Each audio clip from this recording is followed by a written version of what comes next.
mbese Imana iciye urubanza ngo ninde wajya kujurira, ese irengeye umuntu ninde wamurenganya. Numva ngo Ndimbati hategetswe, urukiko rutegetswe immediately ahita arekurwa. Nanjye simubeshye navugije induru ahantu narindi, abantu baramfata baranyirukankana kwa muganga, baragira bati ese uyu muntu abaye iki ko yari muzima twicaranye. Ndababwira ati nyaboneka nta kintu ndwaye mw'abantu mwe, ni ibyishimo nigerazanyije amatsiko menshi cyane umwanzuro uri buve mu rubanza rwe. Bavugije induru ngira ngo Kigali irafashwe, bavugije induru ngira ngo Kigali irafashwe. Ati jewe naryamanye nawe ku itariki ya mbere y'ukwa mbere, yari yanabifotoye mu musaza, yari yanabifotoye mu bwonko bw'abyibuka n'isaha yarayibukaga ko ku ya mbere y'ukwa mbere aribwo yahuye n'uwo mukobwa, bihuza n'ibyari biri ku cyangombwa cy'uwo mukobwa. Uyu munsi rero abantu bese twari twafunze kidori, twafunze kidori tuvuga tuti umwanzuro w'urubanza wa Ndimbati biragenda gute, tumeze byutyo. Murabizi kera kwa kundi umwana iyo yabaga yagiye kuvoma agatinda kugira ngo ababyeyi batamukubita yazaga yafunze kidori.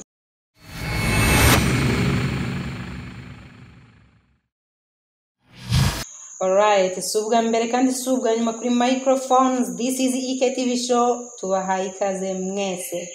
This is Laila, Afande Laila aka Afande.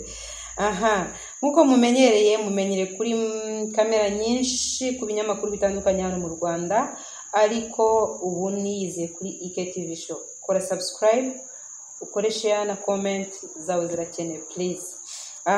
Uyu munsi rero ngira ngo mbaganirize kuri trend ihari y'umugabo twese dukunda cyane, abenshi abanyarwanda benshi n'abanyandi bumva ururimi rw'ikinyarwanda, aba diaspora, Barundi, abenshi bakunda umugabo witwa Ndimbati. Hari haciye agahe katari gato kuko ahantu yarari, nkurikije n'igihe hamaze kari agahe ntabwo ari gato kuko ntabwo hari heza. Hari haciye agahe adahari, ari muri gereza, yaratawe muri yombi ku cyaha yakekwagaho cyo gufata cyangwa se kuryamana n'umwana utujuje imyaka y'ubukure. Niko byavugwaga ko yaryamanye n'umwana utujuje imyaka y'ubukure ariwe Firdaus. Mu gihe cyashize iyo nkuru yaratrendinze cyane, ibinyamakuru byinshi birahaguruka, abantu barahaguruka babivugaho ti rwose. Bamwe bati ku ruhande rwa Firdaus hoya rwose, ati ubutabera kuri Firdaus, abandi bati ku ruhande rwa Ndimbati ti rwose Ndimbati narekurwe, Ndimbati ubutabera. Hari mbese buri wese yarafite abafana, navuga ko ari nk'abantu, navuga ko ari nk'ama equipe abiri yarahanganye, buri wese afite abafana be. Haciye igihe rero imanza zagiye zimwe zigasubikwa, izindi zikaba. Ejo bundi rero bigira gutya urubanza ruraba rwa Ndimbati, banzura ko umwanzuro w'urubanza uri busomwe uyu munsi, wanasomwe, wabereye ku rukiko rw'ibanze rwa Nyarugenge. Aho niho urubanza rwa Ndimbati rwasomewe, imyanzuro y'urubanza rwa Ndimbati byasomewe ku masaha y'igicamunsi. Nibwo abari bari ku rukiko, abari bari hanze yarwo bategereje kumva ikiva mu myanzuro y'urubanza. Ngiye kubona niyicariye, induru yahansanze. Nimbivuga gutya nimugire ngo nugukabya, nimugire ngo nugukabiriza cyangwa se induru yahansanze. Ntabwo narindi hafi yaho, narindi muri miles ndende cyane yaho urubanza rwabereye, ariko induru yahavugiye y'ibyishimo y'abakunzi be bari bategerezanyije amatsiko menshi cyane umwanzuro uri buve mu rubanza rwe. Bavugije induru ngira ngo Kigali irafashwe, ariko ngiye kumva nanjye kuko nari ntegerezanyije amatsiko akomeye cyane kumva ibiva mu mwanzuro w'urubanza rwa Ndimbati. Numva ngo Ndimbati hategetswe, urukiko rutegetswe immediately ahita arekurwa. Nanjye sinkubeshye navugije induru ahantu narindi, abantu baramfata baranyirukankana kwa muganga, baragira bati ese uyu muntu abaye iki ko yari muzima twicaranye? Ndababwira ati nyaboneka nta kintu ndwaye mw'abantu mwe, ni ibyishimo ndengakamere byo kuba umukunzi wa benshi, umukinnyi wa filime muri sinema nyarwanda ararekuwe. Sinkubeshye, uyu munsi nutanga icupa uyu munsi arajya kuryigurira kumukuru wari umukunze, kuko ni inkuru ishimishije, ni inkuru ababyeyi bavugije impunda, abana mbese n'ibintu mbese muri Kigali byabaye ibindi bindi.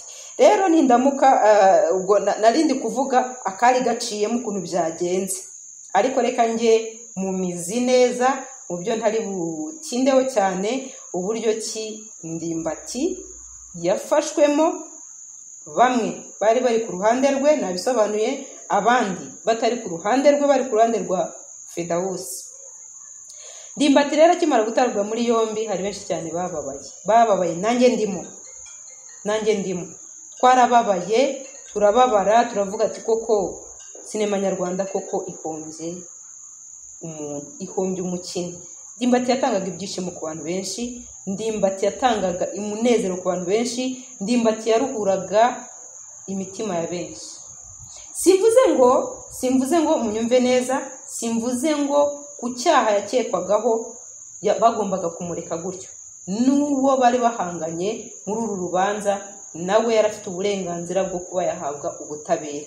Ariko reka mbonera umwanya wo gushimira ubutabera bw'u Rwanda ko butajya bukiramo amahugu, butagira amahugu, barebana ubushishozi, bakarebana ubuhanga bwabo, mu buhanga bwabo bafite bazi gusesengura ibintu bakamenya gufata umwanzuro w'igikwiye.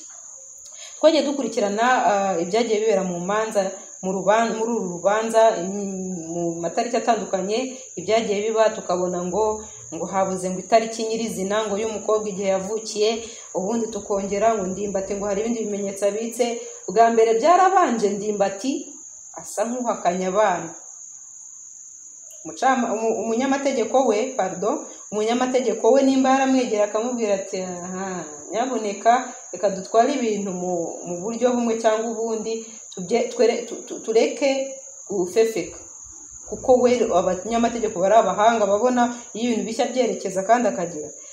Nuko rero umunyamategeko amugira inama, Ndimbati agaruka avuga ati jyewe abana n'abanjye ndabemera, ariko nyamara uyu mukobwa nubwo abeshya ngo jyewe naryamanye nawe ku gihe ataruzuza imyaka y'ubukure, ati no tarabeshya, ati jyewe naryamanye nawe ku itariki ya mbere y'ukwa mbere, yari yanabifotoye mu musaza, yari yanabifotoye mu bwonko bwe abyibuka, n'isa yarayibukaga ko ku ya mbere y'ukwa mbere aribwo yahuye n'uwo mukobwa, bihuza n'ibyari biri ku cyangombwa cy'uwo mukobwa, cyangwa se bihuza biri ku ndangamuntu y'uwo mukobwa, ko iya mbere y'ukwa mbere mu 2022 aribwo yavutse.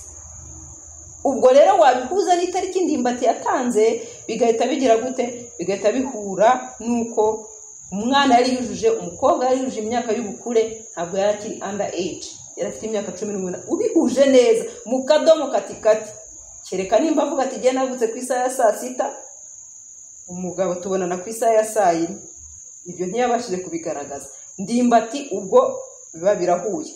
Bajya rero mu bintu bitandukanye, batangira kuza n'amakarita ngo yo kwa muganga, bazana ibintu bitandukanye bitari biriho muri icyo gihe. Ibyo nabyo bisa nkaho biteshejwe agaciro, kubera yuko byagaragaye nkaho bisa nkaho ari ibintu byahimbwe kugira ngo bagaragaze ko Ndimbati koko ibyo asobanura ari ibinyoma. Buriya rero hari indirimbo ivuga ngo n'umuhanzi wayiririmbye yitwa nde?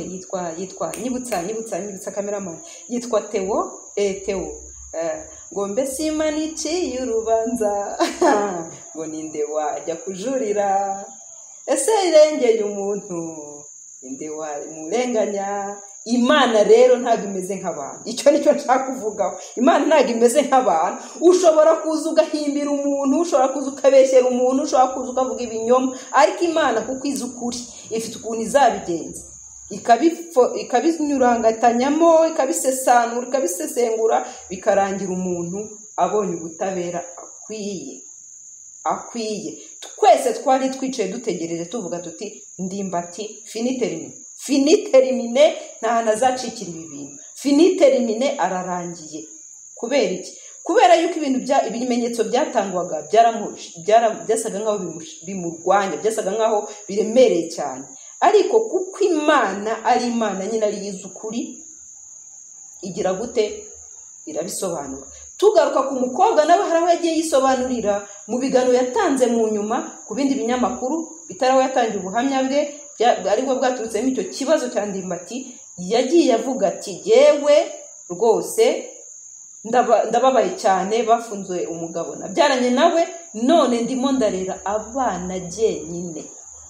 Bigaragaza iki? Bigaragaza ko uriya mukobwa yari yashutswe. Nawe yarabyisobanuriye ati jewe umuntu bita Murungi Sabe wo ku Isimbi TV yaranshutse, ambwira ko anyizeza ko ninza nkavuga ibi byose ndi bubona abantu bampa amafaranga, ndi bubona abantu banshyigikira. Buriya rero hari akantu tuvuga tuzi ko tuvuze gutyo gusa, buriya asa nkaho yaratanze amakuru ku butabera. Ntekereza nanahamya nanayashingiraho mvuga ko n'ubutabera ko kantu barakarebye, babona ko koko uriya mukobwa yarashutswe kugira ngo ahimbe inkuru, ahimbe ibintu ashinje. Aribyo byagiye birazurungutana ku rubanza rwabaye ruheruka ubushize, aribwo bavugaga banzuraga ko umwanzuro w'urubanza uri busomwe uyu munsi, wari busomwe uyu munsi ari nabwo wasomwe. Bavugaga yuko ubushinjacyaha bwasabiye Ndimbati gufungwa imyaka 20 n'ihazabu y'amafaranga miliyoni 200 z'amafaranga y'u Rwanda, which is twese twarabibonye turavuga ati tayari finiterimine Ndimbati wacu ararangiye. Ariko ntabwo ari kurangira kuko Imana yari natwe abakunzi be twagiye ku mavi turasenga. Ntabwo ari uko twasengaga ngo Firdaus arenganwe, twasengaga kugira ngo nawe mu marira yariza avuga ko yiririye, we avuga ko yashutswe none akaba ari magorwa no kurera abana wenyine, byatumye tuvuga tuti umwana umukobwa byo koko abanyarwanda buri barashukana. Umubamushutse tigenda uvuge bino, wamufashaga kurera abana agafungwa, ntawaje ngo amurebe yongere kugira icyo amumarira cyangwa mushyigikire mu kurera, mu kuba yarera abana. Byarakomeje rero birazurungutana. Uyu munsi rero abantu bese twari twafunze kidori, twafunze kidori tuvuga tuti umwanzuro w'urubanza wa Ndimbati biragenda gute? Tumeze byutye.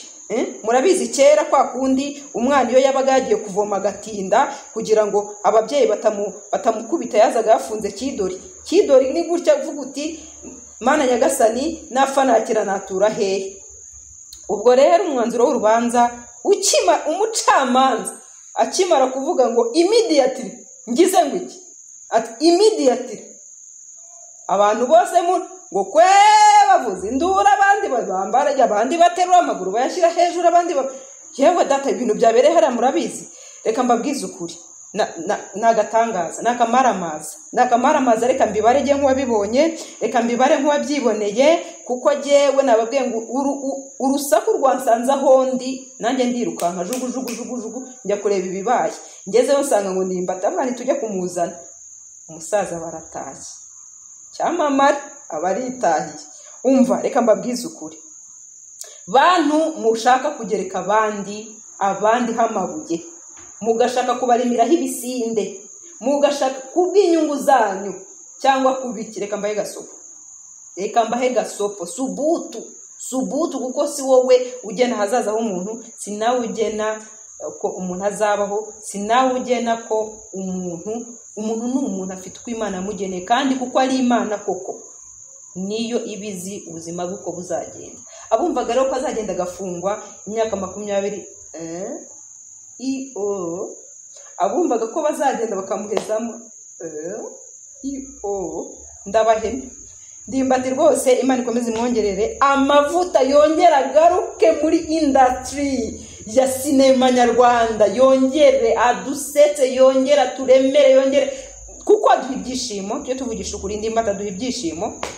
rero ikintu navuga ntabwo hari benshi nabonye muri komenti, hari n'abantu nyibipostinga mbona abantu baranyandikiye ngo hoya ngo nubwo yafungurwa ngo yagira gute ngo ntabwo bikuraho ko ngo yasebye. Yo aseba se udaseba ninde? Hari umugabo udaseba ahubwo se kuba yarasebye ntabwo urukiko rumukuyeho igisebo rugaragaje ko ari umwere. Kuba bagaragaje ko ari umwere ibyo byonyine bikuye igisebo muvuga ko yasebye. Ikindi nakongeraho, abantu banabyumve banabyemere ko burya Imana ishaka kukwihera agashuri, igira uko ibigenza, abantu bakakota bagahaguruka bagahagarara bakumva ko isi kurangiriyeho, kandi Imana nyamara ibizi impamvu ikoze icyo kintu. Kiriya kintu navuga ko ari nk'ishuri, ni nk'agashuri gato Imana yari inyujije muri Ndimbati, ariko kuko ari Imana yari uzi ko izabigenza agataha. Murakoze cyane, ndabashimiye cyane, kandi subscribe kuri EK TV Show, turabafite byinshi cyane. Show, thank you so much, bye.